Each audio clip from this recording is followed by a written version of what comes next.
Salve, salve, minhas criaturinhas! Tudo beleza com vocês?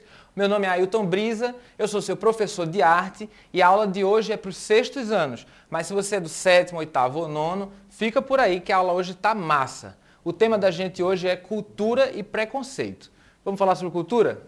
Ah, cultura! Para começar, eu vou falar sobre K-pop. O K-pop, como vocês conhecem, é a abreviação de Korean Pop, ou pop coreano, que é uma mistura de música e dança, feita geralmente por um grupo de rapazes, as chamadas boy bands. Aqui no Brasil, o BTS é a boy band mais conhecida de K-pop.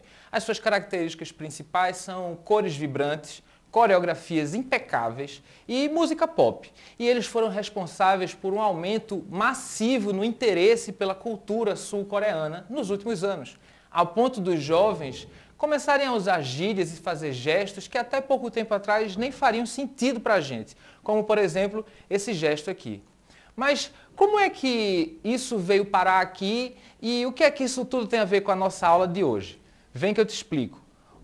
O K-pop ele se difundiu muito porque ele recebeu muito incentivo de onde ele veio. Esse incentivo fez com que ele crescesse ao ponto de ser ouvido lá do outro lado do mundo, ou melhor, aqui no Brasil. Sendo que aqui no Brasil nós também temos algumas misturas de música e dança que são conhecidas até lá do outro lado do mundo, no caso, na Coreia do Sul.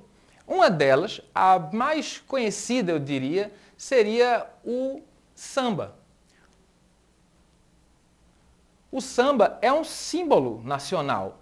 Ele é como se fosse o K-pop da gente aqui. Quando alguém pensa na Coreia do Sul, pensa logo em K-pop. Quando alguém pensa aqui no Brasil, certamente uma das primeiras coisas que pensa é no samba. E não é à toa, porque o samba ele é um verdadeiro cartão postal da gente. A gente mostra para o mundo como se eles fossem encontrar exatamente isso por aqui.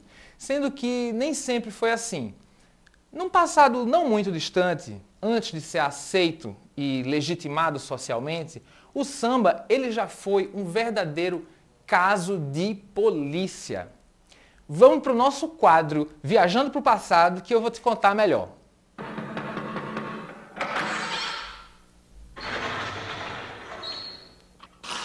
Senta que lá vem a história.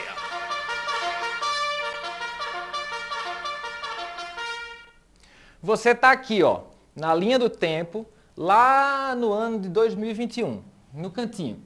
Aí vamos voltar bastante até o ano de 1890, 2 anos depois da Lei Áurea, aquela lei que decretava o fim da escravidão, pelo menos oficialmente, né?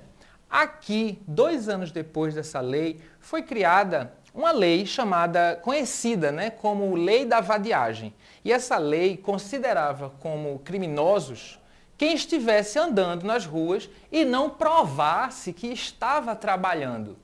Só que tem um detalhe, essa lei meio estranha, ela considerava vadio, né, quem não estava trabalhando, justamente as pessoas que faziam parte das festas tradicionais da cultura negra. Por exemplo, o coco de roda, o frevo, a capoeira. Nada disso era bem visto para aquela sociedade da época, muito menos considerado como um trabalho. Imagina só, quem é que ia olhar para um sambista e dizer que ele estava trabalhando naquela época, né? Aquilo era considerado vadiagem para eles. Então, isso vai nos levar para um episódio que aconteceu alguns anos depois. Aqui são algumas matérias, viu, da época, né? Mostrando como a mídia, né, o jornal tratava essa lei e incentivando isso, incentivando essa perseguição, tanto a prática da capoeira quanto a prática de outras atividades de origem, né, de cultura negra.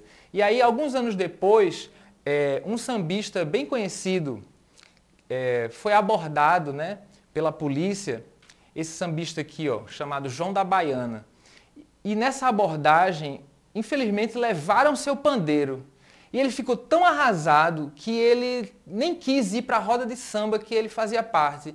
Ele ficou chateado, ó, disse que não ia mais não, porque ele já tinha sido abordado várias vezes, só que dessa vez levaram até o pandeiro dele como se fosse uma prova da vadiagem dele. E na roda de samba ele não chegou, todo mundo ficou esperando ele, aquela história toda. Essa história foi ficando conhecida, chegou nos ouvidos de um senador que gostava muito de samba. E aí, quando o senador soube dessa história, chamou João da Baiana no gabinete dele. Aí eu gosto de pensar que o diálogo foi mais ou menos assim. Meu nobre, o que houve? Perseguição aos pretos, doutor, só pode ser. E é? Então. Putz, me dá esse pandeiro aqui. Eu vou assinar nele e você vai mostrar ele para a polícia. Uhul! E aí, com isso, desde essa assinatura, né, toda vez que o João da Baiana ele era abordado pela polícia, ele podia mostrar esse pandeiro com a assinatura do senador, e aí a polícia meio que se via obrigada a deixar ele passar. Aquilo era uma autorização para ele, né? Ele agora podia andar como um sambista por aí, sem ter nenhum problema com a lei. Vejam como essa coisa é estranha, né? Essa história, gente, ela traz muitas reflexões para a gente. A gente pode aprender muita coisa com ela. Entre outras coisas, algo que a gente percebe é que o samba, ele era perseguido simplesmente por ele ser da cultura negra. Está entendendo? A gente mostrou que isso aconteceu com o samba, mas aconteceu também com o frevo, aconteceu com a capoeira, aconteceu com o rap, aconteceu com o funk. Tudo que vem da cultura negra, da cultura popular, antes de ser aceito socialmente, ele é recriminado, ele é excluído, ele é marginalizado. Marginalizado é aquilo que a gente coloca à margem. Lembra do rio? Tem o rio e tem as margens do rio. Então, se a gente está dizendo que algo é marginal, é porque a gente está afastando aquilo, né? Está colocando de lado. Isso aconteceu com todas essas manifestações de cultura popular. Lembra que eu falei de cultura popular na aula passada? Pois bem, aqui eu vou resumir para vocês. A capoeira foi criminalizada, o frevo foi marginalizado, o samba foi perseguido, o rap foi hostilizado, o funk foi depreciado, e esses são só alguns exemplos, entre outros. Todas as manifestações populares, elas costumam não ser aceitas no começo. Lembra do passinho? Como o passinho ainda está num dilema, alguns aceitam, outros não. Talvez o samba, 100 anos atrás, 110 anos atrás, ele estivesse passando por esse mesmo dilema também. Não é isso? É uma sociedade que tem dificuldade em incluir e ela tenta excluir.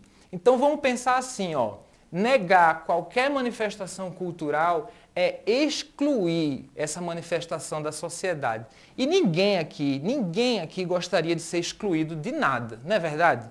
Então, eu vou fazer uma linha de raciocínio aqui para a gente fechar por hoje, beleza? Passinho é música, música é arte, arte é cultura, logo, passinho é cultura, criatura. Pegou esse fio? Então vamos para a hora do desafio. No desafio de hoje, eu vou querer que você pense em manifestações culturais que são alvo de preconceito. Qual é a manifestação cultural que vem na sua cabeça, que você acha que é alvo de preconceito? Vem mais de uma? Anota todas. Anota o que vier aí. Ah, eu acho que... Anota. Quero ver isso tudinho anotado depois, hein? E aí, gostou dessa aula? Até a próxima!